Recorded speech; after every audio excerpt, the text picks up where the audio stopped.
함께하면 됩니다. 함께하면 됩니다. 함께하면 됩니다. 여러분 끝까지 함께 갑시다. 함께하면 됩니다.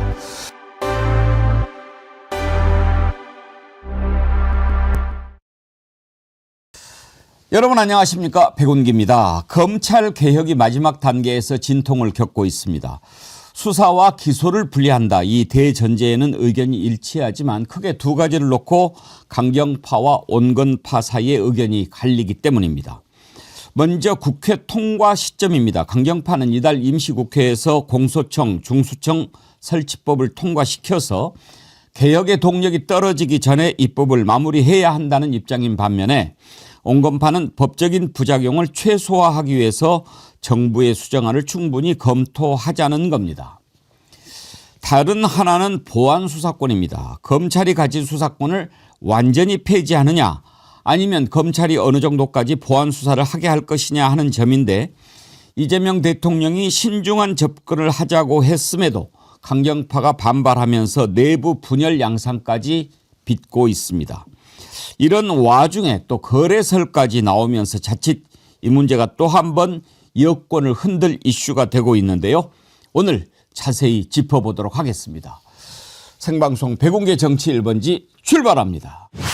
예, 범죄철 자연산 보리숭어회 인기가 끊이질 않습니다. 여러분들이 계속 사랑해 주셔가지고 지금 주문이 많이 밀려서 순차적으로 발송해 드리고 있다고 합니다. 오늘까지 주문해 주신 분은 이전 가격으로 그대로 보내드릴 수 있습니다. 오늘까지만요. 현지에서 수급이 좀 원활하지 않고 우리가 너무 많이 시켜서 그런가? 또 원물 가격이 올라가지고요. 오늘까지만 29,900원에 드릴 수 있고 지금 시장 조사를 해봤더니 현지 시장에서도 300g 한 접시에 3만 원 정도 한다고 그래요. 그런데 우리가 1+1으로 29,900원 드렸는데 내일부터는 어쩔 수 없이 그래도 제일 좋은 가격으로 33,900원으로 올라가고 지금은 이제 슬라이스 형태로 직접 이렇게 썰어서 보내드리는데 썰어 드릴 수 있는 필렛 형태로 배송을 한다고 하니까요. 오늘까지 주문하시는 게 좋겠다 하는 말씀 드립니다. 회는 좀 이렇게 싱싱하고 그래야 되는데 택배로 오면은 괜찮을까 생각하실 수 있는데 안 받아보셔 봐서 그래요. 이게 완전히 진공 포장이 돼가지고 그 왜 쫙 이렇게 공기 뽑아내면 딱 달라붙는 거 있지 않습니까? 그렇게 해서 오거든요. 그러니까 이거를 딱 하면은 슉 바람 빠지죠. 그래 딱 열면은 완전히 그 싱싱한 촉감 그대로 쫀득쫀득하고 그게 그대로 살아있어요. 그러니까 회로 드셔도 이제 택배로 받아 드셔도 완전 그 맛 그대로 느낄 수 있다. 100% 제가 말씀드립니다. 다시 한번 말씀드리는데 오늘까지만 이 가격에 드릴 수 있으니까요. 전화 1551-3158로 전화 주십시오. 그러면 전화 주문 가볍게 하실 수 있습니다. 네, 정치 1번지 찾아주신 여러분 진심으로 환영합니다. 먼저 구독자와 관련해서 한 말씀 드리겠습니다. 어제 방송 내내 구독자 숫자가 바뀌지 않아서 이럴 수도 있나 제가 좀 궁금해했는데 알고 봤더니 그 앞부분에 국무회의 중계를 하다가 이제 방송으로 돌아왔는데 그러면 다시 세팅을 해야 되거든요. 근데 그걸 안 해가지고 메타기가 고장이 난 거였어요. 어제 구독을 새롭게 해주셨는데도 계속 구독이 안 된 것처럼 돼 있어서 어제 구독해 주신 분께 감사드린다. 그리고 죄송하다 하는 말씀 드립니다. 오늘도 제가 구독자 수를 적고 시작을 하려고 합니다. 왜냐? 오늘 좀 신경이 쓰입니다. 제가 이렇게 최근에 합당도 그렇고 뭐 몇 가지 내부적으로 좀 이렇게 혼선이 있거나 또 갈등 양상을 빚고 있는 주제를 다루면 나는 마음에 안 들어 하고 이렇게 구독 취소를 하고 나가는 분들이 계셔가지고 84만에서 85만 가는데 한참 걸렸죠. 뭐 괜찮습니다. 뭐 그렇게 의견을 밝히는 것도 하나의 방법이지요. 그러나 이렇게 좀 민감한 주제를 가지고 토론을 할 때는 상대방 주장도 한번 들어보고 나는 이렇게 생각하는데 그런가? 이렇게 서로 좀 하면서 성숙한 모습을 보여주시면 훨씬 낫지 않겠습니까?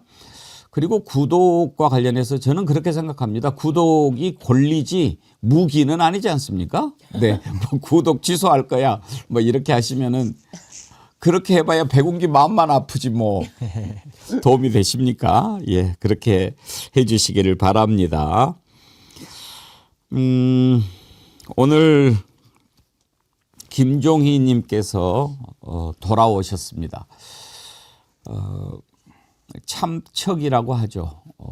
자식을 먼저 보낸 슬픔. 이 세상에 그것보다 더 큰 아픔이 어디 있겠습니까? 참척의 큰 슬픔에 빠져서 참 힘든 시간 보내셨을 김종희님께 다시 한번 진심으로 깊은 위로의 말씀을 드립니다. 이제 봄이 왔으니까요. 저희들과 함께 또 마음 다스리면서 새롭게 시작하시기를 바랍니다. 오늘 함께 하실 네 분 패널 소개하지요. 장윤미 더불어민주당 대변인님 어서 오세요. 네, 안녕하세요. 오늘 왜 그렇게 얼굴이 밝아요? 저요, 화장을 밝게 해주셔서 그런가. 네, 별 밝을 일이 크게는 없는데. 네. 예. 신인규 정당 바로 세기 대표님 어서 오십시오. 안녕하세요. 신인규입니다. 목요일에 여인 신유진 변호사 오늘은 수요일에 오셨습니다. 네. 어서 오십시오. 네, 안녕하세요. 예. 언제나 정어리와 함께하는 정어리형 신유진입니다. 어. 네.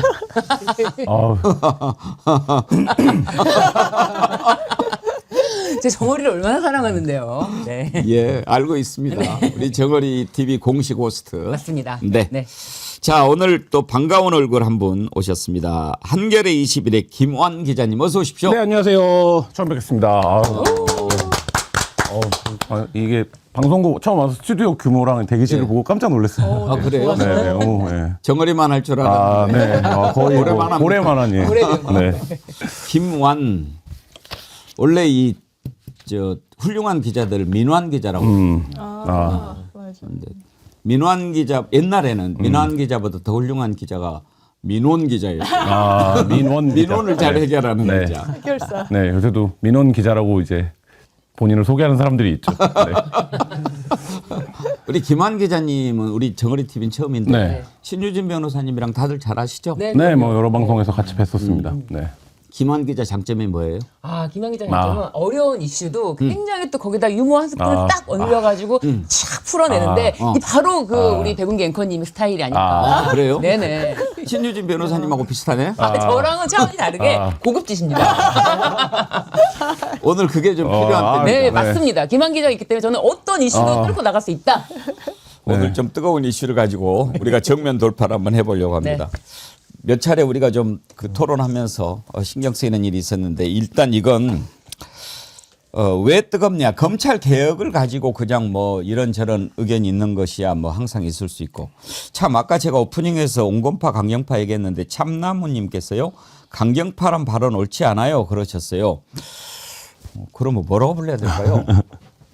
이제 우리가 흔히 온건파 강경파 이렇게 하니까 그러는데 강경파 사실 어떤 표현들은 제가 안 쓰고 싶어도 어쩔 수 없이 쓰는 관행적인 표현들이 있는데 강경파 아니면 이렇게 해도 되죠. 정부 안에 뭐 찬성이냐 반대냐, 찬성파, 반대파 이렇게 하는 것도 오히려 그게 더 객관적이겠네요. 중립적일 수가 있어요. 찬반. 네, 하여튼지 강경 온건 이건 좀 주관적인 것이 들어간 거고 가급적이면은 객관적이고 중립적인 표현을 쓰는 것이 가장 무난해요. 저도 제 주장을 강경하게 합니다. 그래서 강경파인데 네. 또 만약에 그런 분류로 보면 저 이제 온건파로 늘 거거든요. 그러니까 그건 약간의 강도의 문제니까 어떤 사안에 대한 본인의 입장으로 부르는 게 더 맞을 것 같습니다. 검찰 개혁처럼 이제 그 지지층들 사이에서 굉장히 뜨거운 이슈에서는 그 자체가 이제 멸칭이다 이렇게 이제 받아들이는 분위기도 있는 것 같아요. 네. 강경파라고 네, 부르는 것 자체가. 예. 우리는 옳은 일을 하는데 네, 그렇죠. 독립군은 강경파예요, 온건파예요. 독립군 나 안에서도 이제 강경파도 있고 온건파도 있고. 그러니까 그때는 사안별이겠죠. 어떤 네, 사안에 사안별로. 대해서 네. 어떤 주장을 하느냐 그걸 봐야 될 것 같습니다. 그러니까 뭐 옳은 것에는 강경파. 네. 그런 것에도 강경파네. 예. 자, 하여튼 이제 그러면 오늘 여러분들의 의견을 받아들여서 정부 안에 대한 찬성파, 반대파. 반대파도 또 아니야. 그것도 반대한다는 건 아니고 의견이 좀 다른데 A파, B파. 아니면 충분파, 불충분파 괜찮습니다. 저 같은 사람은 정부 아니면 충분하다라고 보는 입장이고 또 그게 불충분하다고 보시는 분들도 주장을 좀 하고 계시니까요. 그래서 이제 되게 뭐 신중론자 뭐 네. 이런 표현들을 쓰기는 하는데 아무튼 너무 이런 표현에 집착하지 말고 네. 본론으로 들어갑시다. 이게 왜 문제가 되느냐 하면은 요즘에 이상한 흐름이 나타나고 있기 때문입니다. 그러니까 검찰 개혁을 어느 정도까지 하느냐에 대해서는 충분히 의견이 갈릴 수가 있는데 이제 이런 과정에서 어떤 문제가 생기느냐 하면 여권 내부의 분열이라고 하는 문제가 이게 막 비화하면서 심지어 그런 표현까지 써요. 야 이재명 너 검찰 개혁하라고 대통령 만들어줬는데 이따위야? 이런 말까지 나온단 말이에요. 이건 좀 아니지 않느냐. 이제 그런 게 바로 우리가 걱정하는 지점 아니에요? 그렇죠. 지금 개혁의 첫 발을 띄는 과정이고 지금 안에 대해서의 충분하다 불충분하다 이런 논의도 있지만 제가 생각하는 부분은 이런 것 같아요. 가장 중요한 거 핵심 이 보안 수사권 이 논의는 지금 하지 말자. 여기에 대해서부터가 이제 좀 더 불씨의 시작이 아닌가. 왜냐하면 또 이제 그 상반기 내에 지금 이제 말씀하신 강경파로 불리는 법사위 내 의원들이 이제 교체가 되기 때문에 그렇게 되면은 이 보안 수사권이 자연스럽게 이제 검찰에게 그대로 원하는 만큼 충분히 간다면 그 부분이 이제 우려스럽기 때문에 지금 여기서부터 이제 어떻게 보면은 이 논의를 조금이라도 더 끌어당겨서 앞에서 하려고 하는 게 아닌가. 그렇다 보니까 이걸 물러설 수 없으니까 대통령까지 끌어들여서 개혁에 대해서 결국은 대통령의 책임이 아니냐 이제 그런 얘기가 나오는 것 같습니다. 그러니까 이제 왜 이재명 대통령까지 비난을 하냐. 이재명 대통령이 최근에 입장을 몇 번 밝히지 않았습니까? 초과상간 태울 수 있다. 빈대 잡으려고 하다가 그러면 좀 신중하게 들여다보자라고 하는 것이 이재명 대통령이 이렇게 해야 된다 저렇게 해야 된다라고 입장을 밝힌 것은 아닙니다. 다만 이제 검찰을 없애는 것에 대해서 국민들 의견이 어느 정도 모아진 것은 맞고 이런 상황에서 어디까지를 할 거냐. 검찰 저걸 완전히 그냥 탈탈탈 먼지까지 털어가지고 날려버리는 게 맞느냐. 아니면 그래도 길게 봤을 때 어느 정도까지는 남겨두고 개혁을 해야 되는 거 아니냐. 바로 이 지점이 가장 그 뜨거운 지점이 아닌가 싶은데 이걸 가지고 논의를 하면 좋은데 이제 이걸 가지고 뭔가 좀 갈등을 겪는 것처럼 보이니까 이재명 대통령이라든지 이쪽을 공격하는 쪽에서 또 프레임을 만들어내는 거죠. 야 그거 이재명 사법 리스크 없애려고 하는 거 아니냐 막 이런 말이 나오고 이렇게 하다면서 좀 본질이 꼬인 측면이 있어요. 김한 기자님. 네. 그러니까 이게 일단 전제를 해야 되는 게 제도개혁이라는 게 그러니까 오로와 라싱이 되지 않습니다. 그러니까 제도개혁은 언제나 그리고 어떤 안이 100% 옳고 어떤 안은 100% 틀리고 이러지도 않습니다. 근데 지금 이 문제가 이제 민주당 지지자들이나 이 문제를 지지하는 사람들에게는 마치 그런 문제처럼 인식이 되는 게 문제인 것 같아요. 그러니까 예를 들면 검찰개혁을 하는 거에서의 대전제는 수사와 기소를 분리하자는 거 아니었습니까? 그러니까 수사와 기소를 분리하는데 그런데 수사를 하다 보면 보완적으로 수사를 해야 될 때가 있지 않아? 그러면 그 권한을 기능을 어떻게 둘 거야? 사실 이 문제거든요. 근데 여기에 지난 정부에서 이제 한동훈 법무장관 등이 이제 등이라는 한 글자를 갖고 이제 했던 개혁을 되돌리는 시도 예. 그리고 이제 그게 우리 쪽의 정치적 공격으로 돌아왔다. 이 이제 말하자면 기억들이 있기 때문에 이렇게 뭔가의 보완적인 걸 살려놓으면 이걸로 반드시 우리에게 칼이 되어 돌아온다. 이 이제 그 심리들이 있는 거죠. 그러니까 대통령은 근데 제도를 운영해야 되는 사람이고 형사사법체계 전반에 대한 어떤 이제 말하자면 골격을 짜야 되는 입장에서 보면 예를 들면 이 기능을 그렇다고 해서 그게 우려가 된다라고 해서 이 기능을 뺄 수는 없는 거라는 거죠. 그러니까 이제 요 사이에서의 논쟁인데 저는 뭐 요런 이제 말하자면 논리적인 논쟁보다도 왜 이 사안을 그러니까 예를 들면 뭐 민주당 내 누구라고 얘기를 하지만 사실 지금 실명으로 다 보도가 되고 있는 거 아닙니까? 추미애 위원장과 김용민 의원 두 명의 이제 말하자면 이제 생각과 말하자면 지금 이제 정부 안이 다른 건데 그러면 저는 대통령이 이렇게 SNS에 여러 차례 메시지를 내고 이 부분에 대해서 나의 생각은 이렇다라고 하면 대통령실에서 이게 이제 SNS를 통해서 서로 이제 말하자면 장외 설전이나 대리전을 할 게 아니라 이걸 만나서 커뮤니케이션을 해야 되는 게 아니냐. 근데 이 상황이 안 되면서 왜 못 만나는 거지? 왜 안 만나는 거지? 이거가 왜 서로 이렇게 말하자면 어떤 타협점을 찾지 못하는 거지? 이런 상황들이 오히려 상황에 대한 오해나 악화를 불러일으키고 있는 게 아닌가라는 생각도 듭니다.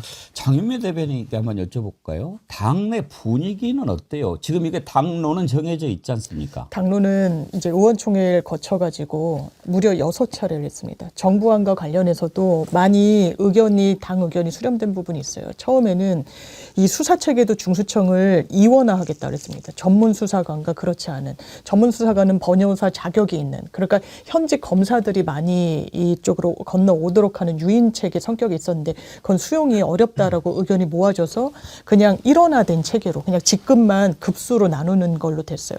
이런 수용 과정이 무려 6번이 있었어요.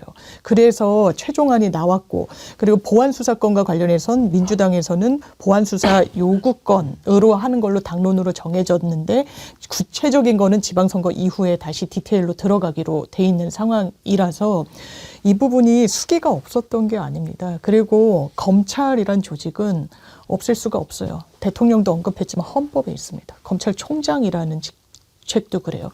공소청을 그래서 공소청 검사라고 하면서 기소 권한으로 이 권한을 좀 축약해가지고 주는 걸로 제도 설계가 된 거거든요. 그러니까 저희가 할 수 있는 일을 해야 된다라고 생각하고 이렇게 노선, 이 어떤 갈등으로 이 문제가 비화될 건도 저는 아니라고 생각합니다. 여기서 다 전부 이 참여자들, 참전자들이 좀 자제해야 되는 국면이라고 저는 생각합니다. 이제 지금 말씀하신 중간에 검찰청을 없앨 수는 없다 이런 이야기를 하셨지 않습니까? 검찰이라는 그 타이틀 그렇습니다. 그런데 이제 그 부분에서 바로 이제 또 좀 아규가 생기는 거죠. 검찰을 없애기로 했는데 그게 또 무슨 얘기냐 이런 질문이 나오지 않습니까? 근데 저는 지금 제가 이 토론을 많이 해보고 다녔거든요. 제가 그 정부 측 입장을 토론하면 또 신인규죠. 아니 이제 이 검찰개혁 관련해서는 어떻게 또 그렇게 돼가지고 제가 정부 측 입장을 좀 어떻게 보면 찬성하는 입장에서 같이 토론회도 국회에서 하곤 했었는데 이게 토론이 어려운 이유를 제가 발견을 하게 된 겁니다. 결국에는 이 검찰이라는 집단이 그동안에 해왔던 행태들이 너무 많아서 그걸 놓고 일단 검찰이라는 집단을 딱 우리가 투시해서 보면은 이거 더 이상 존재해서는 안 될 것 같거든요. 그 하나의 측면이 있고 또 하나는 제대로 된 그럼 검찰을 우리가 한번 봤느냐. 그럼 제대로 된 검찰은 어떻게 만들어야 되지? 라는 고민이 지금 두 가지가 다 공존하고 있고요. 이게 어디까지 확산되냐면 억울한 피의자가 나타나서도 안 되지만 억울한 피해자가 나와서도 안 되거든요. 근데 이 두 가지는 상호 모순이 돼요. 두 기능을 동시에 해야 되는데 두 가지를 촘촘하게 짜서 사실은 보안수사권 같은 얘기는요.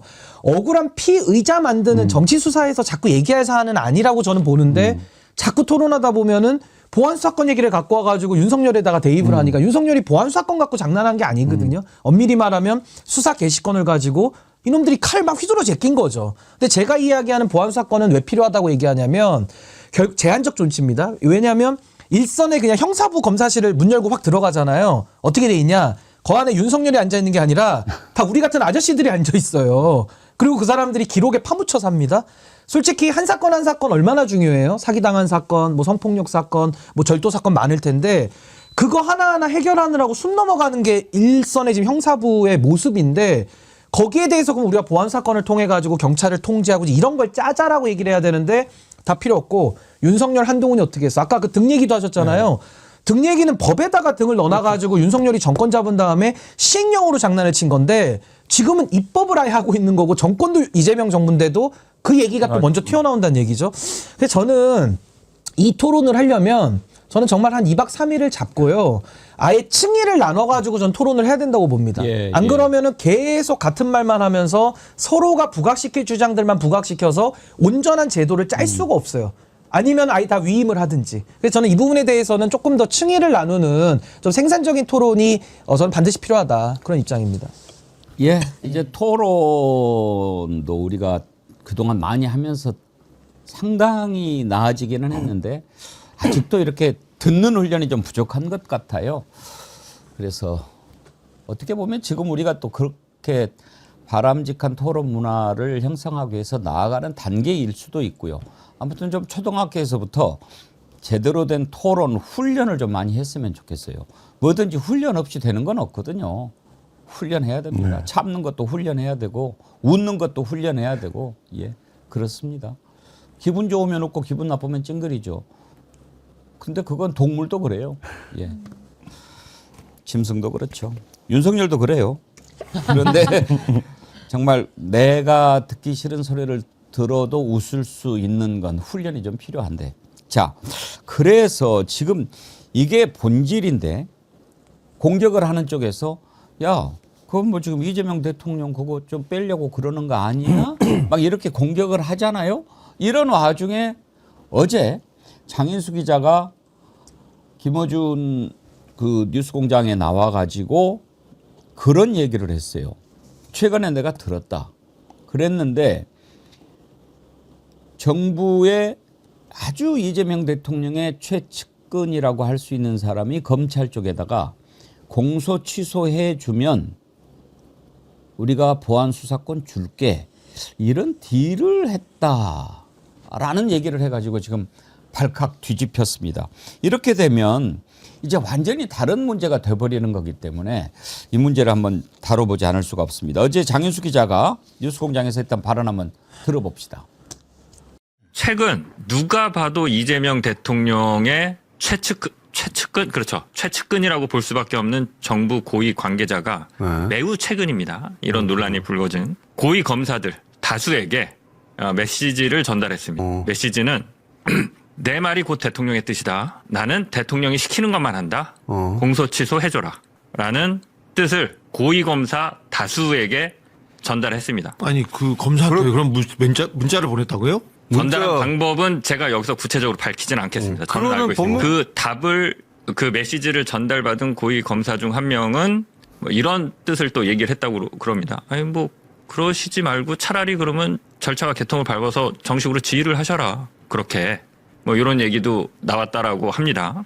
그래서 요것이 뭐 한두 명한테 전달한 게 아니기 때문에 굉장히 지금 빠르게 지금 이 순간에도 소문이 퍼지고 있을 겁니다. 검찰 조직 안에서 이 얘기가 빠르게 퍼지고 있습니다. 그래서 검찰은 이 메시지를 어떻게 생각하느냐. 아, 이재명 정부가 우리랑 거래하고 싶어 하는구나. 뭐 당연히 그렇게 생각하겠죠. 이거는 여기까지는 팩트입니다. 네, 여기까지는 팩트. 검찰은 이미 이재명 대통령의 정권 말기 혹은 임기 후에 이재명 대통령을 털 생각을 하고 있습니다. 직권남용입니다. 직권남용으로. 네. 직권남용을 왜 얘네들이 생각하게 됐느냐. 이재명 대통령이 국무회의와 업무보고를 생중계로 다 공개를 했습니다. 요거를 직권남용으로 걸 수 있겠다라고 검사들이 아이디어를 낸 것 같아요. 니네들이 보기에 그럼 뭐가 가장 직권남용 같냐 물어보니까 동부지검에 인천세관 마약 수사팀, 전담 수사팀을 이문정 동부지검장을 중심으로 해서 꾸렸잖아요. 네. 거기에 대통령이 백혜룡을 넣어주라고 지시합니다. 요거 직권남용이다. 자, 이제 마지막 부분은 좀 따로 생각을 해보기로 하고 맨 앞에 이제 거래설을 제기했습니다. 발칵 뒤집혔죠. 일단 민주당의 한준호 의원은 이제는 찌라시 수준도 안 되는 음모론으로 이재명 정부를 공격합니까? 라는 글을 올렸습니다. 정말 어이가 없다.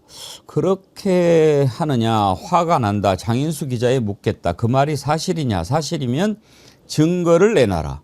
누가 말했는지 어떤 방식으로 전달됐는지 무슨 근거로 확인했는지 빠짐없이 공개해라.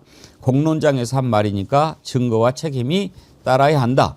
증거도 없이 대통령과 정부를 향해서 이런 음모를 퍼뜨리는 것은 이건 정치 선동이다. 이렇게 강력하게 공격을 했습니다. 그랬더니 장인수 기자가 그래 내가 오늘 밤에 긴급 생방송을 해서 이 내용과 관련해서 다 이야기를 하겠다. 내 취재 내용은 이미 벌어진 일이고 흔들릴 수 없는 팩트다. 어떤 방식으로 전달했는지 누가 말했는지 무슨 근거로 확인했는지 뭐 공개하라고 했는데 고민해 보겠다. 다만 공개하면 후폭풍이 만만치 않을 걸 이러면서 이제 약간 협박성 멘트까지 날렸어요. 자, 취재를 했겠죠. 그러니까 이제 이야기를 했겠지만 과연 누구한테 이걸 들었느냐는 아주 중요한 거 아니겠어요? 김한 기자님.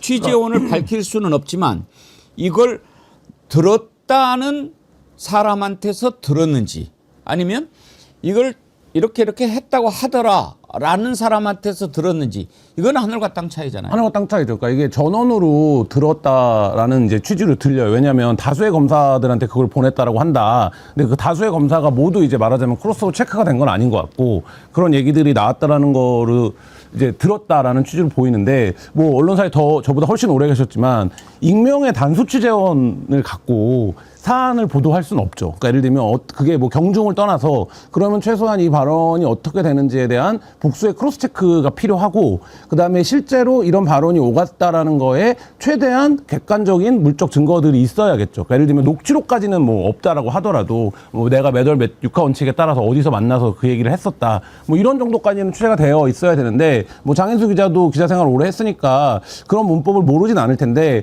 그러니까 뭐 소위 기자들 얘기로 에서 보면 취재 정도에 비해서 발언을 너무 단정적으로 한 측면이 있어 보인다. 그러니까 이게 과연 어디까지 취재가 됐는지는 뭐 모르겠습니다. 제가 한 게 아니니까. 그리고 이제 본인은 저 정도는 얘기할 수 있다라고 생각을 해서 얘기를 뭐 했다고 생각할 수 있는데 그렇다라고 하면 해도 저 정도의 파급이면 사실 이제 이게 보도의 구체성, 그다음에 사실 검증을 어디까지 취해봤는지에 대한 어떤 얘기들 이런 것들은 밝혀줘야 되지 않는가라는 생각은 듭니다. 근데 현재로서는 출처도 증거도 사실 이제 불분명한 상황이죠. 이제 어젯밤에 뭐 방송을 했다고 그러는데 어떤 내용인지는 제가 못 봤습니다만 얼마나 밝혔나요?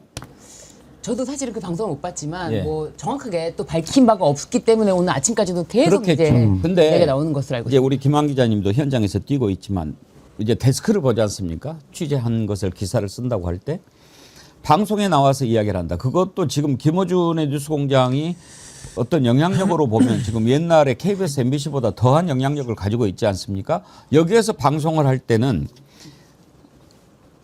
어느 정도 이제 취재 내용이 좀 검증이 되고 반대 의견도 좀 듣고 그거 이제 데스킹이라고 네. 그러잖아요. 그러면 기사를 썼다. 뭐 예를 들어서 김한 기자가 데스크를 보냈는데 어떤 후배 기자가 이거 엄청난 겁니다. 뭐야 이렇게 됐습니다. 그럼 누가 이야기한 거야? 이제 기자들끼리는 얘기할 네. 거 아니에요. 여기서 들었습니다. 그러면 그 얘기를 했다는 사람은 뭐라고 그래? 당연히 물어볼 거 아니에요. 모르겠는데요. 그러면 기사가 안 되는 거죠. 거예요. 그러니까 이게 언론사 문법에서 이제 데스킹이나 게이트키핑 역할이 있는 언론사라면 이제 기사로 나갈 수는 없는 내용이죠. 기사로 나갈 수는 없는 내용인데 시대가 변해서 유튜브에 나와서 내가 그런 얘기를 들었다만으로도 단독이 되는 시대니까 뭐 그런 차원에서 가볍게 생각해서 얘기를 취재하는 과정에 있는데 들은 얘기를 한 건지 모르겠는데 지금 파장이나 이런 걸로 보면 지금 말씀하신 것처럼 이거는 더 말하자면 뭐 취재나 검증이 지금 필요한 사안이죠. 그러니까 지금 뭐 워낙 유튜브 채널이 많잖아요. 그러면 뭐 심지어 뭐 옛날에 오키나와야 뭐야 뭐 이런 식의 뭐 그 말도 안 되는 매체 데일리 스카이데일리 스카이데일리. 뭐 이런 애들이 한다면은 뭐 그냥 그러려니 하는데 지금 김어준의 뉴스공장은 가히 지금 리더인데 거기에 나와서 이야기를 한다. 그러면 검증을 어느 정도 하고 그다음에 그 사람이 누구냐 내가 물어봤는데 그 사람은 부인하더라.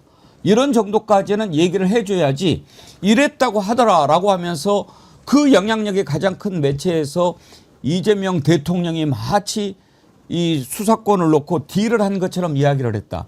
이거는 파급 효과를 생각했을 때 쉽게 이야기할 사안은 절대 아니죠. 근데 이미 쉽게 이야기가 돼버렸고 그 파장이 얼마나 커졌냐면 지금 이제 박정훈 의원이나 이제 한동훈 전 대표 아마 이제 국민의힘이 올라탈 걸로도 예상이 되는 그런 상황까지 지금 가버린 건데 저는 뭐 취재 방법이나 뭐 내용 그리고 지금 건드린 내용들 자체가 너무 이거는 좀 스케일이 너무 많이 나가가지고 그걸 이제 가장 크로스 체크를 안 한 상태에서 지금 섣불리 터뜨린 거 아닙니까? 제가 이걸 보면서 어떤 생각이 들었냐면 이재명 대통령이 그동안에 3인 성호식에 음모론으로 많은 악마화를 당했거든요. 근데 지금도 그거를 장인수 씨가 이어가는 거 아니냐.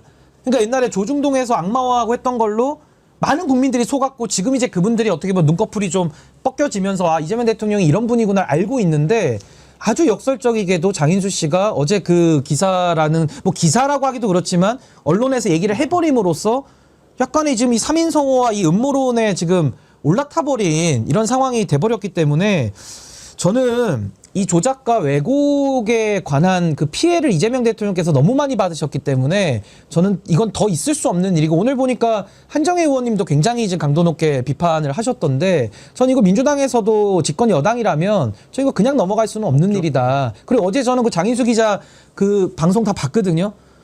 아무것도 없었어요. 아무것도 없었고 오히려 그걸 본 1시간 반 동안 제가 약간 그 피싱 당한 느낌 있죠. 그 어그로 끌었을 때 당했다라는 느낌을 제가 받고 진짜 이렇게 가는 게 과연 바람직하냐.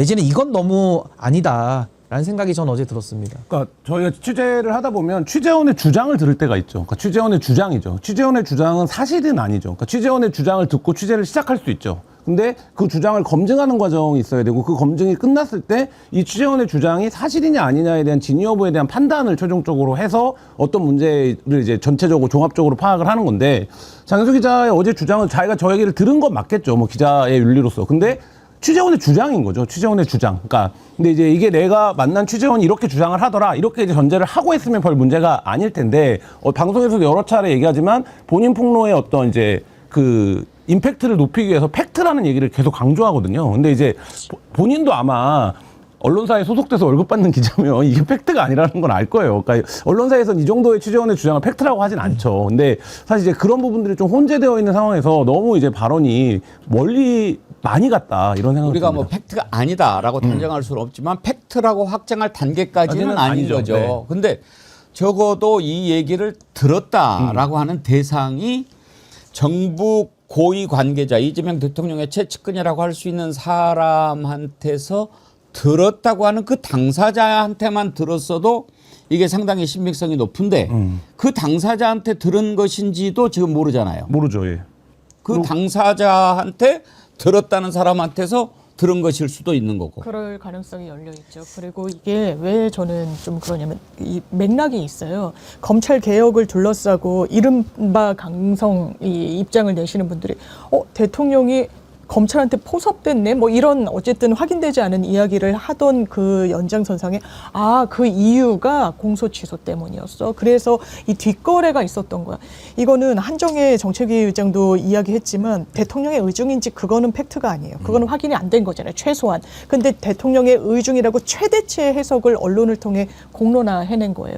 그리고 지금 어쨌든 갈등 국면 속에서 입장이 대립하는데 거기에 대해서 정치적인 맥락으로 해석되게끔 이게 오독되는 그런 보도가 이렇게 어떻게 보면 적시에 나왔다는 거. 그리고 계속 짚어지지만 뭐가 팩트인지 아닌지 사실인지 의견인지 누구인지 대단히 혼재돼 있다는 점. 오늘도 법무부 정책보좌관이 방송에 나와서 누군지 밝히라고 그랬어요. 이 정도면 밝혀야 되는 게 맞지 않겠습니까? 그래서 저는 한 가지는 누구도 이제 민주시민이라면은 이 사건에 대통령이 개입되지 않았다 이건 알 수 있을 것이다. 이것을 너무나 알기 때문에 이 문제점을 이제 여러 각도로 지적을 하는 것 같아요. 그래서 이제 뭐 공소 취소 관련해서 대통령의 의중이 이만큼이라도 들어갔다. 이거는 너무 아니기 때문에 이게 훨씬 더 문제가 크다라고 다 같이 지적하는 게 아닐까라고 생각합니다. 자, 지금 이제 또 의견들이 많이 들어오는데 잠깐 소개를 해드리면 황금박쥐님께서 장인수 기자가 말한 것은 민주당이 이 대통령 공소 취소 모임 단체를 만든 것을 보고 대통령이 민주당의 공소 취소를 부탁한 것과 뭐가 다르냐고 하는 데서 나온 말이 아닌가 생각이 드네요. 혹 공소 취소 의원들이 누구한테 부탁을 한 건 아닐까요? 그러셨고요. 땅콩님, 장 기자는 구독과 조회수 때문에 방송을 한 것 같다. 10시 방송 안고 없는 찐빵이었다. 다 말할 수 없다며 자신의 말 뒤에 숨었다. 대한국민님, 말들 조심해라. 장인수가 할 일 없어서 거짓거리 하겠니? 민주당 수박들에게 경고한 거라고 본다. 나중에 뒤집어 까면 어떡할래? 또 이런 의견을 주셨습니다. 이제 그 후자의 입장들이 많으신 것 같은데 저 댓글 같은데 그러면 이게 뭐라고 해야 되냐면 이건 정치적인 그냥 메시지를 낸 거죠. 그러니까 예를 들면 이거 어떤 사실관계에 기반한 얘기가 아니라 그러니까 정치적 메시지, 지금 검찰 개혁을 둘러싼 어떤 상황에 대한 정치적 메시지를 낸 거라고 이해하면 뭐 예를 들면 그거는 이제 사실성의 여부를 떠나는, 그러니까 내가 생각할 때는 이런 가정이 있을 수 있어라고 했는데 사실 이제 뭐 이게 그런 성격이냐, 그러니까 예를 들면 장현수 기자가 근데 뭐 정부 관계자도 아니고 뭣도 아닌데 검찰 개혁 관련해서 그런 메시지를 낼 위치에 있는 사람이냐, 뭐 이런 거는 뭐 또 변론으로 남긴 하는데, 그러니까 저도 이게 사실 어떤 프레임이나 메시지에 대한 얘기라고 하면 내가 뭐 이런 얘기도 들었다, 취재하는 과정에서 이런 정도로 이해할 수 있는데, 그러니까 너무 얘기를 단정적으로 해버렸어요. 아니 근데 저는 언론인이라고 하면요, 우리가 검찰의 칼만 무서운 건 또 아니잖아요. 예를 들면 저는 제 머릿속에도 지금 스쳐가는데 억울한 기사 써가지고 카더라로 여러 사람이 목숨을 끊은 적이 많거든요. 뭐 댓글 하나로도 마찬가지지만 유명 연예인들 같은 경우는 이 언론의 힘에 의해서도 안타까운 선택을 하신 분들 굉장히 많습니다. 근데 그런 상황 속에서 지금은 이재명 대통령이 그렇게 언론에 시달려온 분인데 대통령의 이름까지 이야기를 하면서 가장 최측근을 또 얘기를 해서 또 나중에 가서 공격받으면은 대통령이라고 얘기한 적은 없는데 야, 최측근이라 그랬지 언제 내가 대통령이라 그랬어? 그러니까 이런 식으로 모든 걸 자기가 빠져나갈 수 있는 구멍을 만들어 놓고 카더라를 가지고 지금 이 사단을 만든 거거든요. 아무런 증거도 제시를 하지 못한 거는 오늘 기준으로는 지금 사실인 겁니다. 그러니까 저는 이런 식으로 본인들이 가지고 있는 그 힘의 크기를 알지 못하는 게 지금 가장 큰 문제고 앞으로도 이 재발될 가능성이 매우 높은 걸 저는 우려하는 거고 또 하나는 그 겸손우님들 다 그 뉴스공장에서 이게 지금 벌어진 일인데 김어준 씨가 처음에는 그건 확인 안 됐고 막 이렇게 약간 팩트 체크를 하려고는 해요. 하다가 장인수 기자가 이제 팩트고 계속 엑셀을 밟으니까 마지막에는 검사놈들이 다 그럴 수 있네라고 하면서 이제는 그 소위 말하는 직권 남용으로 넘어가면서 그냥 또 어물쩡 그냥 갔거든요. 그럼 저는 그럼 김어준 씨 책임이 없습니까? 그리고 또 제지를 했었어요. 제지 안 했고요. 또 하나는 그 뉴스공장 그 언론사라고는 봐야 될 것 같아요. 왜냐하면 청와대 뉴미디어 대표로 이미 기자가 들어가 있는 언론사고 그럼 본인들이 정보를 취할 때는 언론사인데 책임을 져야 될 때는 우린 유튜버야. 이런 이중 기준을 쓴단 말이에요. 그럼 그 피해는 결국 국민들이 보는 것이고 알 권리가 왜곡되거나 굴절되고 심지어 언론의 가면을 쓰고 언론의 탈을 쓰고 정치적인 어떤 흐름을 만들려고 하는 거 아닌가?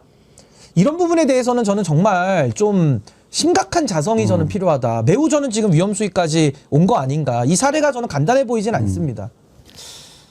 이런 문제가 생길 때 이제 저는 장인수 기자의 이번 그 발언이 가져올 후폭풍을 뭘 걱정을 하냐면 검찰 개혁의 본질에서 벗어난 새로운 문제가 생길 것을 걱정하는 겁니다. 그러니까 검찰 개혁을 가지고 이게 좀 신중하게 따져야죠. 우리도 이걸 검찰을 몇십 년간 지금 지탱해왔던 국가수사기관이고 조직인데 이걸 없앤다고 할 때 충분히 살펴봐야죠. 그래서 이거를 지금 완전히 씨까지 다 말려버리는 게 좋은가. 근데 우리가 당했듯이 이걸 또 살려놨더니 이자들이 해왔으니까 이거는 도저히 안 돼. 완전히 없애야 돼. 이렇게 생각할 수 있으니까. 그래 지금 그 문제에 대해서 기피하고 그러면 언제 통과하는 게 좋을까. 뭐 이걸 생각해야 되는데 이제 자꾸 이걸 가지고 이거는 거래용이었어. 뭐 협박용이었어. 이런 식으로 하는 것으로 가는 것 자체가 매우 위험한 접근이고 또 하나 문제는요. 이걸 이제 마치 당권 싸움의 한 부분으로 막 갖고 가는 겁니다. 지금 뭐 그냥 시중에 떠도는 얘기예요. 왜 김어준이 자꾸 이런 문제를 다루지? 김어준은 정청래 편이니까 정청래 대표 만들기 위해서 정청래한테 유리하게 막 하려고 하는 거 아니야? 김민석은 대통령 편이니까 김민석을 죽이고 그렇게 하려고 하는 거 아니야? 막 이렇게 지금 막 갖고 가는 거예요. 이거는 전혀 본질과 상관없는 문제인데 근데 그런 얘기가 안 나오게 해야 되는데 또 그런 얘기가 나오는 분위기를 만들었다. 그것도 좀 문제가 있는 거예요. 그러니까 자꾸 그 어떤 이상에 올라가면 거기에 걸맞는 책임도 져야지요. 그러니까 김어준의 뉴스공장이 옛날 뭐 김어준의 뉴스공장 뭐 그런 차원이 아니지 않습니까? 이제는 거기에 걸맞는 발언 또 보도 평론 해야지요. 근데 이재명 대통령에 대해서 마치 뭐 좀 비판하는 듯한 뭐 그런 모습을 보이고 자꾸 또 그쪽 의견을 많이 갖다 싣고 이렇게 하니까 의심을 하는 그런 측면이 있는 거 아니에요. 검찰개혁 관련해서 두 가지 음모론이 저는 있다고 생각을 해요. 하나는 뭐냐면 국민의힘이라든지 보수 쪽에서 나오는 음모론인데 이게 왜 검찰개혁이 왜 당청 갈등이 되는 거냐면 대통령 권력 중에 제일 큰 게 사정권이야. 근데 이 사정권을 정청래 대표가 입법권으로 무력화시키려고 지금 하고 있는 거잖아. 그러니까 대통령실에서 검찰개혁 문제가 아니라 권한 때문에 이거를 붓는 거야. 이런 음모론이 있어요. 근데 이것도 굉장히 매끄럽게 이해가 되죠. 그럴 수 있을 것 같잖아요. 근데 지금 김어준의 뉴스공장에서 나온 거는 정반대 음모론이에요. 그러니까 뭐냐면 이게 왜 당청 갈등이 있는 거냐면 사실은 이게 이재명 대통령이 본인 사법 리스크가 있잖아. 공소 문제도 있고 재판도 나중에 어떻게 될지 모르고 그러니까 그 지점에서 검찰을 살려두려고 하는 거 아니야? 이게 권력이 이런 속성이 있는 거 아니야? 이거에 기반에 있는 거거든요. 근데 이것도 굉장히 매끄러워요. 이해하기에는. 그러니까 원래 음모론의 특징이 울퉁불퉁하지가 않아요. 근데 이 두 가지가 이제 같이 있는 거예요. 그러니까 어떤 데서는 이재명 대통령이 그러니까 근데 여기는 공통점으로 뭐냐면 이 사람들이 전제하고 있는 건 아까 신 변호사도 얘기한 그런 건데 특수부 검사들이 굉장히 효용성이 있지. 그래서 권력 입장에서는 이거를 쓰면 좋지. 근데 이재명 대통령 입장에서는 엄청 억울하겠죠. 내가 그걸 내려놓겠다고 하는 건데, 내려놓겠다, 안 쓰겠다라고 하는 건데, 자꾸만 그 시각들에서 바라보는 거예요. 저는 이거에 대해서 이재명이나 이번 정부가 검찰개혁이 미온적이다, 너무 온건하다라고 주장하는 사람들이야말로 굉장히 검찰의 효능을 높이 보고 있는 취지에서 얘기들을 하고 있다라는 거예요. 그러니까 그거를 안 하겠다라는 게 말하자면 하지 말자, 그렇게 쓰지 말자라는 게 검찰개혁의 출발점인데 사실 이제 이 사람들이야말로 정반대로 이제 그 얘기를 하고 있는 측면이 있다 이런 생각이 듭니다. 근데 이게요, 저는 지금 뭐 음모론 양쪽을 다 정리를 잘 해주셨고 음모론 포함 지금 이 우리가 공론회장에서 소위 논의되고 있는 이 구조의 틀을 보면요. 너무 정치 쟁점화가 과잉으로 돼 있어요. 그러니까 이건 제도 설계의 문제고 정책의 문제고 결국에는 궁극적으로는 국민들의 삶이 이 안에 지금 다 빠져 있거든요. 그럼 예를 들면 정치 검사들이 판치고 다닌다. 그 사람들이 권력을 정한다. 그거 국민들이 피해 보는 거 아닙니까? 거기다가 아까 제가 얘기한 억울한 피해자 문제의 민생 사건도 내 사건이 제대로 처리 안 되면 그 피해도 우리 같은 일반 시민들, 국민들이 본단 말이에요. 근데 그 가장 중요한 제도를 지금 말하고 있는데 어떤 정치 게임과 정치 권력의 투쟁, 누구파, 누구에게 더 친해. 전 솔직히 친한 정치인 아무도 없어요. 그리고 나서는 음모론까지 나가버려가지고 양쪽에서도 갖다 공이 쓸 수 있는 그런 음모론들까지 횡행해서 주제가 글로 다 가버린다면은 저는 정부의 답답함이 이해가 돼요. 왜냐하면 이렇게 해놓고서 정치인들이 방맹이를 두드리는 건 순간인데 이 일이 잘못됐을 때 그 모든 책임을 무한 책임으로 부담하는 주체는 누구냐. 그게 이재명 정부거든요. 그러니까 저는 정부의 고민이 굉장히 지금 깊을 수밖에 없다. 그런 이해가 좀 듭니다. 어떤 한 사람을 끝까지 믿는 것은 참 어려운 일입니다. 쉽지 않지요. 저는 그런데 이재명 대통령을 믿습니다. 칼도 누가 쓰느냐에 따라서 사람을 죽이는 칼이 될 수도 있고 살리는 칼이 될 수도 있지 않습니까? 그런 점에서 이제 이재명 대통령이 신중하게 접근하자, 나를 좀 믿어보자, 이렇게 한 게 아닐까 싶은데 일단 의견을 좀 소개를 해드릴까요? 지금 많은 분들이 또 의견을 주시는데 지나가 버렸네. 그 이재명 대통령을 비난하기 위한 것이 아니었다. 그 김어준 프로그램은 이재명 나 봤는데 그런데 이제 오늘 막 댓글이 많이 올라와서 금방 지나가 버리네요. 막 이런 의견들을 주시는 거고. 저도 그렇게 생각합니다. 김어준 씨가 이재명 대통령을 비난하려고 하겠습니까? 다만 이제 좀 더 신중하게 한번 접근하는 옛날의 유튜브 그런 단순한 채널이 아닌 이제 최고의 영향력이 있는 매체가 됐으니까 하는 겁니다. 예를 들면 여러분, 김어준 씨가 이런 말을 했어요. 이재명 대통령이 약간 강박적인 성격이 있는 것 같다라고 얘기했는데 이걸 가지고도 너 이재명 대통령을 도대체 어떻게 말하는 거야? 이렇게 하는 사람이 있고 아니야 저건 사랑하니까 하는 얘기야. 이렇게 보는 시각이 있을 수 있거든요. 여러분은 어느 쪽이십니까? 한번 들어보십시오. 보통 사람으로서는 그렇게까지 할 필요가 없는 그런 객관 감각이 좀 있거든요. 대통령이 스스로 레드팀을 자행한 거 아닌가? 내가 피해자라서 내가 감정적이 되지 않도록 내가 레드팀이 되어서 검찰 입장에서도 보는 그런 관점이 필요한 거 아닌가 이런 생각을 하신 것 같고 그런 성격이 있거든요. 자, 여러분 어떻게 들으셨나요? 저는 이재명 대통령에 대해서 좋게 얘기했다고 생각해요. 그렇죠. 이게 강박이라는 게 이제 예를 들면은 뭐 대체로는 조금 너무 지나치다라는 건데 그게 이제 객관이라는 말이 앞에 붙었어요. 객관이라는 거는 지나칠 수가 없는 거거든요. 객관이라는 거는 사물과 거리를 두고 이렇게 지켜보는 거예요. 그렇기 때문에 객관 강박 이렇게 표현한 것은 이 표현 자체가 강박이라는 표현이 들어가서 뭐 문제를 삼을 수도 있을지 몰라도 이 자체로서 어떤 비난의 의미 전혀 없다. 저는 그렇게 보고 있습니다. 예. 이재명 대통령이 객관 강박. 그러니까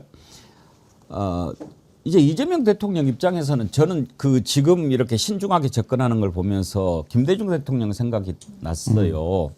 김대중 대통령이 왜 그 사실 이제 전두환 노태우 사면은 김대중 대통령이 한 건 아닙니다. 김영삼 대통령이 했어요. 그러나 김영삼 대통령이 하게끔 해줬죠. 왜냐하면 정권이 이제 바뀌었으니까. 그렇게 해서 풀고 가라라고 해줬는데 김대중 대통령이 안 돼. 그러면은 못 했겠지요. 그래서 이제 김대중 대통령이 사실상 해준 거다라고 하는데 지금에 와서는 아이고 저렇게 반성도 하지 않는 자들을 왜 했을까 우리가 속상하지만 그때 가장 컸던 것은 국민 통합이었습니다. 평생을 용공 빨갱이로 몰려가지고 온갖 핍박을 받았던 김대중 대통령이 전두환 노태우 사면해 준다고 그러니까 받아들여 준 거예요. 그러면 지금 입장을 바꿔서 대한민국에서 현재 검찰에 가장 큰 피해를 당한 사람 꼽으라면 누굽니까? 이재명 대통령 아닙니까? 그런 이재명 대통령이 길게 보고 개혁이라고 하는 것은 이렇게 딱 하면 안 되고 외과적 수술로 딱 이렇게 해야 되는 것이다. 전체적으로 보자라고 하는데 가장 큰 피해를 당했던 이재명 대통령이 그렇게 이야기를 할 때는 조금 들어주는 것이 맞지 않습니까? 그렇게 이야기를 하는 거죠. 지금 우상호 전 정무수석 얘기도 그런 거예요. 대통령이 이렇게까지 얘기하시면 좀 한번 좀 생각을 해 주시면 안 되겠느냐. 한번 들어보십시오. 당과 대통령 정부 간에 검찰개혁 또 엇박이 나오고 있습니다. 우리가 일정한 결론을 낼 때까지는 각 의원님들의 소신도 충분히 피력할 수 있고 또 충분한 토론의 공간들을 제공했기 때문에 그 안에서 굉장히 많은 토론을 진행을 했죠. 네. 그런데 결국 의총을 열어서 당론을 결정했지 않습니까? 이 문제에 대해서 대통령께서 또 누차에 걸쳐 여러 가지 그 본인의 고뇌를 설파하셨지 않습니까? 네. 또 대통령께서 저렇게까지 호소하고 계시면 이제는 이제 개인적인 의견 피력은 조금 자제할 때가 됐다. 아니 대통령께서 저렇게까지 호소하셨는데 네. 계속 뭐 본인의 입장을 한 번 정도 더 얘기하는 건 괜찮지만 마치 정면으로 거역하듯이 하는 거는 사실은 제가 볼 땐 이제는 당내 분란이 아니라 또 대통령실과의 또 문제가 발생할 수도 있지 않겠어요. 그래서 네. 지금부터 좀 더 서로 지혜로워졌으면 좋겠다. 저는 그렇게 생각합니다. 어때요? 저는 일단 검찰에 되게 오래 한 25년 이상 근무하셨고 이 뭐 정파를 떠나서 검찰 개혁을 할 수 있는 거의 유일한 적임자는 이재명 대통령이라는 이야기를 했어요. 국장님 말씀 주셨던 것과 같은 맥락이었어요.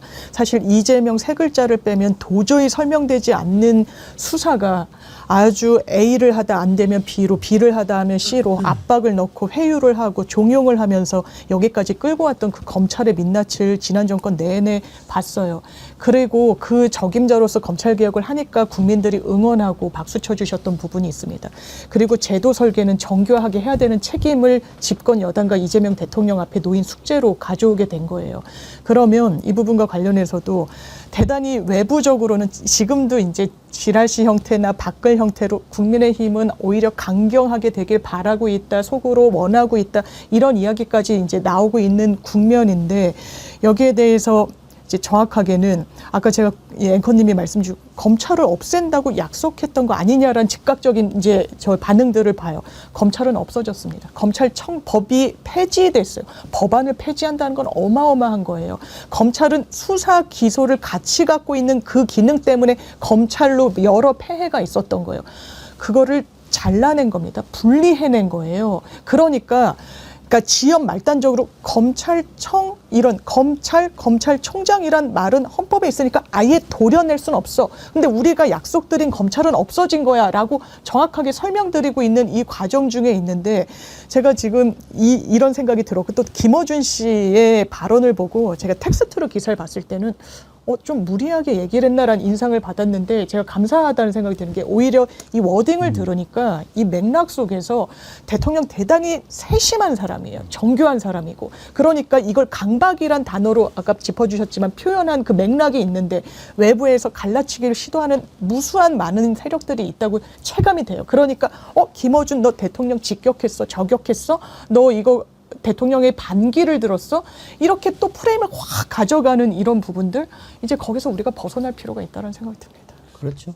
뭐 이런 거잖아요. 그러니까 엄청나게 피해자였잖아. 근데 정치적으로 승리했잖아. 그러니까 화끈하게 보복하면 좋잖아. 이 정서가 있죠, 지지자들한테. 그러니까 그러면 사실 그 3단계로 가면 굉장히 도파민 터지고 뭐 신나겠죠. 근데 이 검찰 아까도 말씀드렸지만 이 검찰 개혁의 본질은 그걸 하지 말자는 거예요. 그러니까 우리가 이겼을 때 그러면 거기서 저는 객관강박이 아니라 어느 방송에서 얘기해서 썸네일 잘못 받아서 저도 엄청 공격을 받았는데 이재명 대통령이 저는 근본주의자는 아니라고 생각합니다. 그러니까 어떤 부분에 대해서 근데 우리가 오랫동안 이재명이 사법 리스크에 시달리고 검찰한테 공격받고 그다음에 뭐 기본소득이라든지 몇 가지 이제 이슈에서 이재명은 굉장히 강성이야. 이재명은 뭐든지 다 뭐 근본주의자 이렇게 생각했는데 지금 대통령이 되고 나서 뭐 뉴이재명이라고 불리는 신조어도 그런 거지만 이 사람이 내가 알던 그 이재명이 아닌데 이 사람은 그러니까 이 검찰개혁 문제에 있어서도 아까도 말씀드린 것처럼 마찬가지예요. 근데 지금 김어준 씨나 아까 이제 냈던 이런저런 이제 말하자면 방송들에서는 왜 더 화끈하게 못해? 더 화끈하게 하면 되잖아. 당신은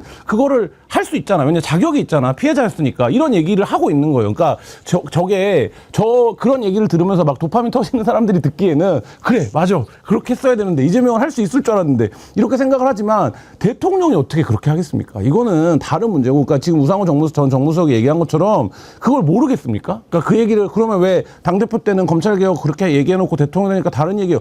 이재명 대통령이 임기 초에 그 얘기를 여러 번 했어요. 나는 이제 그 야당의 대표가 아니다라는 얘기를 여러 번 했어요. 그러면 그 부분에 대한 이해가 있어야 되는데 지금 여당의 법사위원장, 여당의 이제 간사들도 아직까지도 이제 말하자면 그리고 그런 얘기들을 하면 막 도파민이 터졌으면 좋겠는 사람들이 막 지지를 해준단 말이에요. 그러니까 저는 이 굴레를 좀 끊어내야 된다. 그러니까 이 김어준 씨가 자성해야 되는 부분, 그다음에 저 방송에서 자제해야 되는 부분도 그런 부분이다 이런 생각을 합니다. 아니, 그러니까 저도 말씀 들으면서 뭐 저렇게 풀 워딩을 글씨로만 볼 게 아니라 전 들어보는 게 좋다고 생각이 들고 저는 그래서 제가 아침마다 김어준 씨 방송을 전 들어봐요. 제가 들어보고서 그 맥락을 다 보고서 어떤 평가를 하는 것이 또 옳겠다 이런 생각이 들고 이게 지금 OX 선택이 아니잖아요. 어떤 제도를 어디까지 우리가 더 밀고 들어가서 국민들의 삶을 최대치로 낮게 만들겠냐라는 그 합의를 지금 만드는 과정인데 문제는 논의에 지금 입구만 들어가도 서로 이렇게 시각이 달라버리니까 진도를 나갈 수 없는. 예를 들면 지금 검찰의 기소 독점도 깨야 돼요. 그거 논의할 것도 많고 저 같은 사람은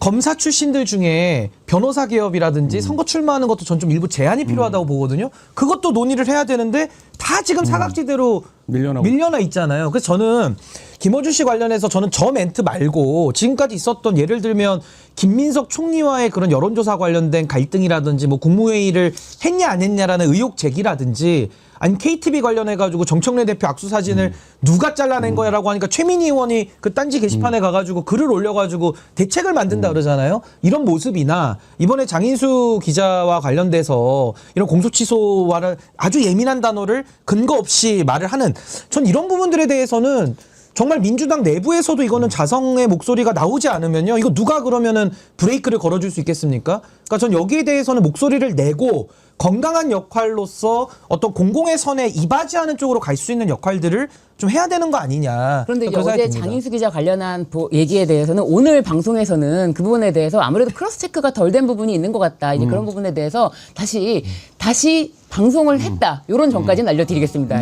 오늘 방송에서도 아무 말도 안 했다면은 이제 계속 이제 그런 논조인가라고 할 텐데 그런 게 아니라 어제는 생방송 중이다 보니 그런 부분에 대해서 미처 서로 합의가 되지 않지 않습니까? 저희도 방송을 다 같이 하지만 제가 무슨 말을 할지 사전에 어떤 얘기도 없이 들어와서 앉아 있기 때문에 이제 다음 날 그 부분에 대해서 어떻게 처리하느냐가 이제 더 지켜봐야 될 부분인데 그 부분은 오늘 좀 많이 내용이 이제 정리가 됐다라고 볼 수 있을 것 같습니다. 예, 방금 전에 신인규 대표님이 이야기한 중에 논의의 입구라고 그랬는데요. 정말 이 문제 가지고 원래 뭐 토론 100분 토론을 해도 충분하게 토론을 못 하는데 지금 한 50분 정도 얘기했는데 우리가 어떤 결론을 내릴 수 있겠습니까? 많은 의견들이 옵니다. 아까 방금 전에 해보니까 해피라는 아이디 쓰시는 분이 백운기 너도 검찰개혁 반대하냐 그러셨는데 이런 분들은 토론을 잘 안 보시는 거예요. 제가 언제 검찰개혁 반대했습니까? 이렇게 지금 저는 오늘 우려했던 게 이제 그런 겁니다. 이 문제 사실은 오늘 이거 좀 다루고 부장판사가 조의대 물러나라고 이야기한 거, 그다음에 장동혁에는 여전히 뭐 저륜 얘기 제대로 안 하는 거, 뭐 이런 거 좀 다루려고 그랬는데 그거 다룰 시간은 없겠네요. 자, 이제 제가 다시 한번 좀 여기에서 중간 정리를 한번 할게요. 검찰 개혁은 이건 부동의 상수죠. 이거 합니다. 하는데 이거를 어느 수준까지 언제까지 하는 게 가장 좋냐. 이게 이제 가장 본질적인 문제인데 이 와중에 나는 이렇게 했으면 좋겠다, 이렇게 했으면 좋겠다라고 생각하면 거기에 맞는 논리를 가지고 토론을 해야 바람직한 토론을 하고 합리적인 결론을 도출할 수 있는데 가끔 토론할 때 보면 내 주장을 관철시키기 위해서 본질과는 관계없는 문제를 가지고 들어와서 자기의 주장을 강화하려고 하는 그런 시도들이 있단 말이에요. 그러니까 가장 대표적이고 그 비근한 얘가 너 몇 살이야가 이제 이게 이제 아무 상관없는 문제인데. 오직하면 빠른입니다. 저는 빠른이에요. 그러면 또 이제 계급장 띄고 또 얘기하자고 또 이렇게 되는 거. 계속 순환이 되는 거죠 이게. 그래서 이제 검찰 개혁을 하는데 본질적인 문제에 벗어나는 것은 가급적이면은 갖다 붙이지 않는 것이 합리적인 결론을 내는데 가장 좋지 않느냐.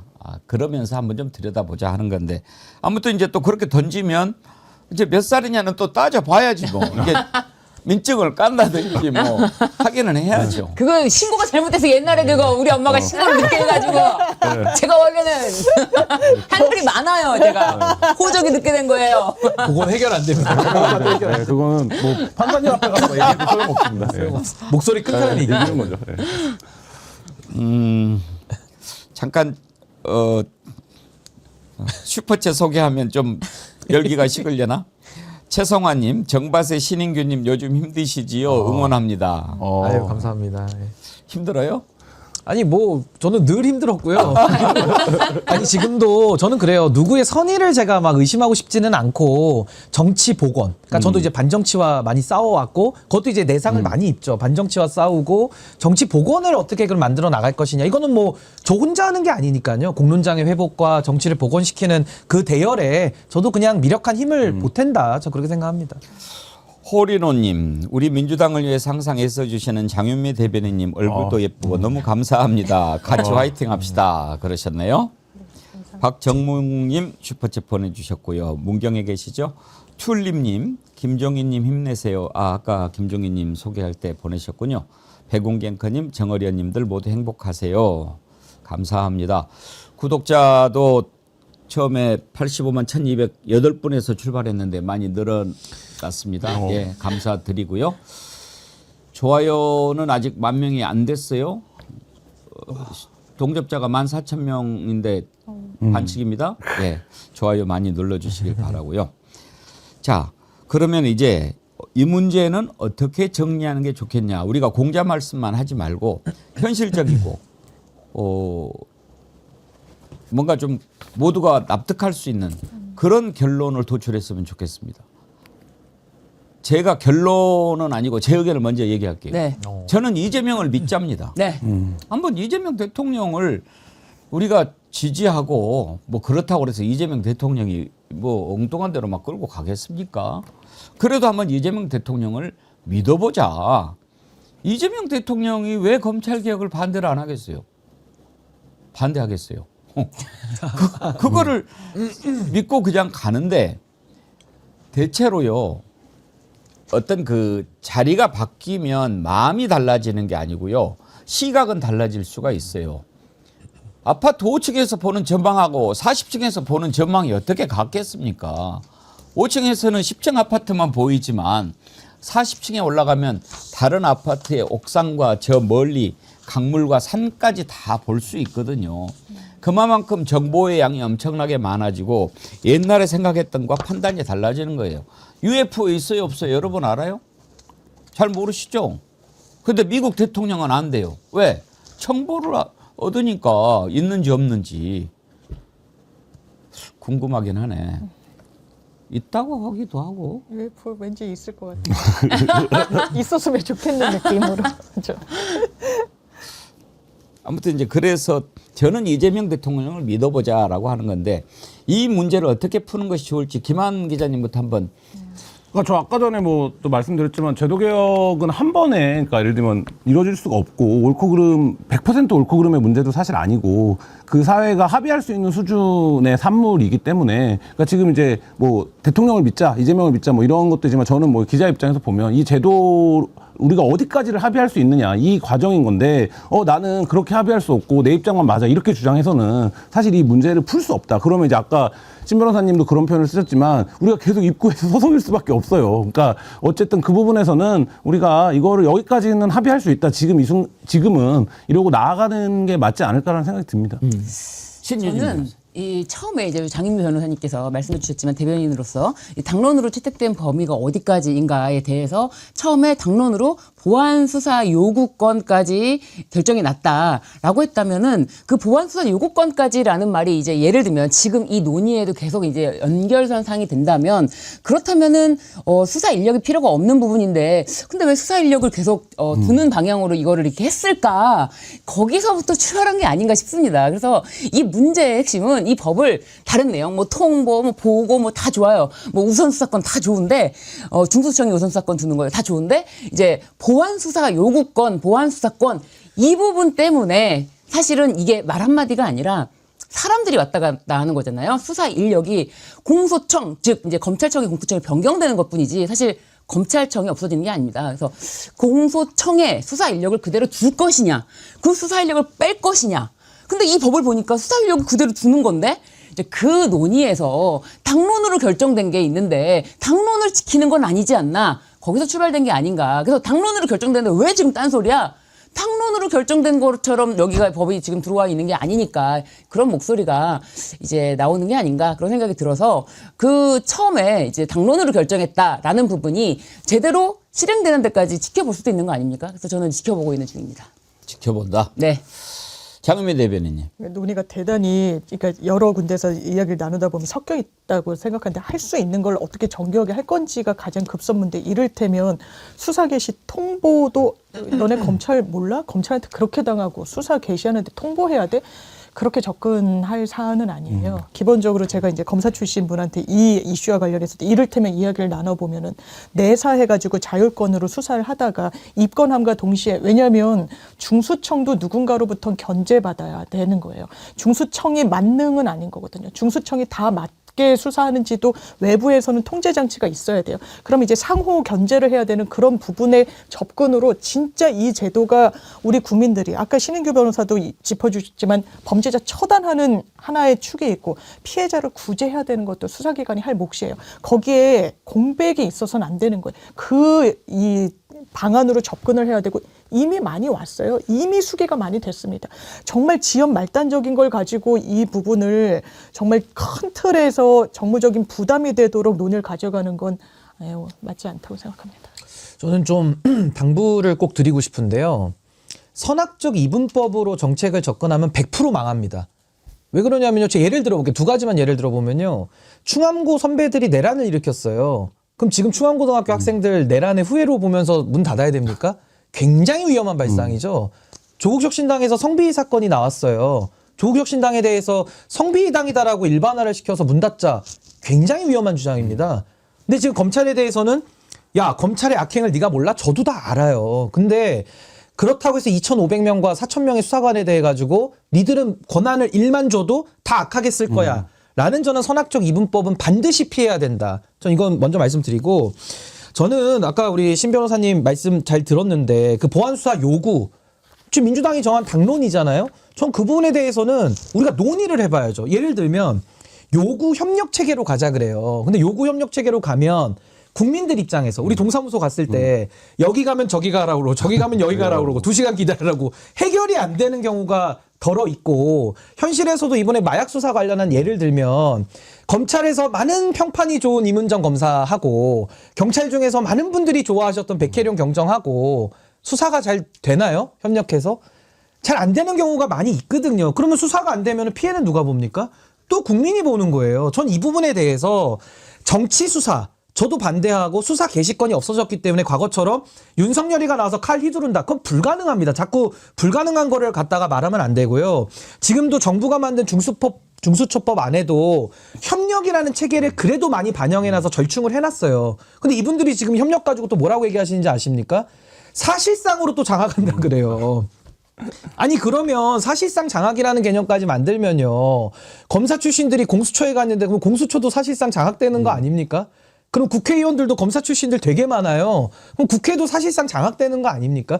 이런 식으로 논의 구조를 계속 벌려 들어가면은 협력이라는 걸 넣어달라 그랬는데 넣어주면은 또 사실상 장악된다 그러고 또 그렇다고 지휘권을 주면은 또 이거는 검찰에 대한 불신을 또 갖고 얘기하고 이게 끝없는 논쟁인 겁니다. 그래서 저는 말을 마치면 보안 수사권 예외적으로 존치를 저도 주장하는 겁니다. 형사부에 대해서만 놓자. 그리고 이것도 못 믿겠다. 한 2년 정도만 시도하고 나중에 그러면 없애죠. 대안이 나오거나 뭔가 지금 보안수사 요구만으로도 부족하다라는 일선의 의견도 있으니까 그러면 경과규정을 둬가지고 한 2년 정도 놔두고서 일몰규정으로 그때 가서 또 없애는 것도 하나의 방법 아닙니까?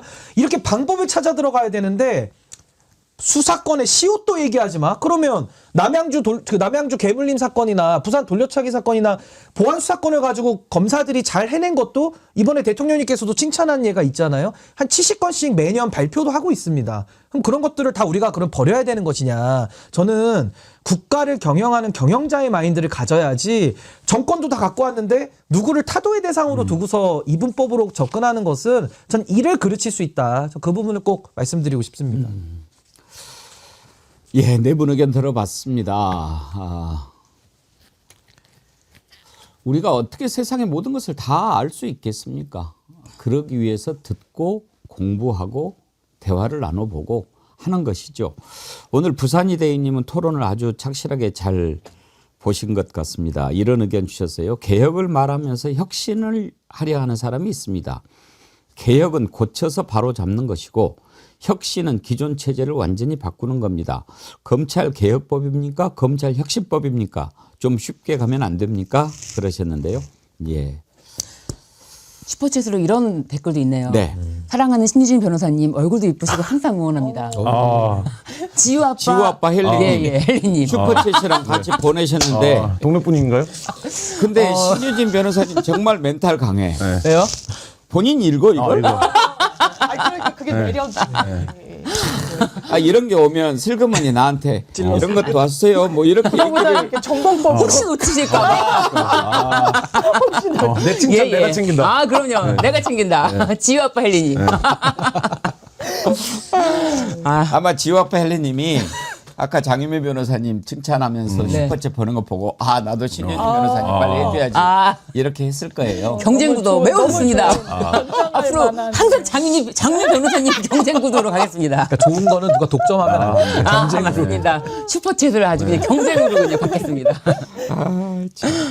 그걸 또 본인이 읽어요. 네, 알겠습니다.